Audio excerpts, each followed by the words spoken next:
એક વખતની વાત છે, એક નાનકડા ગામમાં ગરીબ પણ ખૂબ ભક્તિભાવવાળી એક સ્ત્રી રહેતી હતી. તેનું નામ હતું મંગલા. મંગલા દર વર્ષે ચૈત્ર નવરાત્રિ ખૂબ શ્રદ્ધાથી કરતી. ઘરમાં ગરીબી હતી, પણ મનમાં માતાજી માટે ખૂબ પ્રેમ હતો. તે 9 દિવસ ઉપવાસ રાખતી, દીવો પ્રગટાવતી અને માતાજીના ભજન ગાતી. એક વર્ષ એવું આવ્યું કે તેના ઘરમાં અન્નનો દાણો પણ નહોતો. પાડોશીઓએ કહ્યું, આ વર્ષે ઉપવાસ ના કર, તું નબળી પડી જશે. પણ મંગલાએ જવાબ આપ્યો, મારા માટે માતાજી જ બધું છે, એ મારી કાળજી રાખશે.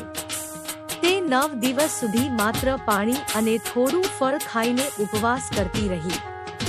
દરરોજ માતાજી આગળ દીવો પ્રગટાવતી અને આંખોમાંથી આંસુ સાથે પ્રાર્થના કરતી. 9મા દિવસે અચાનક એક વૃદ્ધ સ્ત્રી તેના દ્વારે આવી. તેણે કહ્યું, બેટી, મને ખૂબ ભૂખ લાગી છે, કંઈ ખાવા મળશે? મંગલાએ પોતે ભૂખી હોવા છતાં ઘરમાં રહેલું એકમાત્ર ફળ તે વૃદ્ધાને આપી દીધું.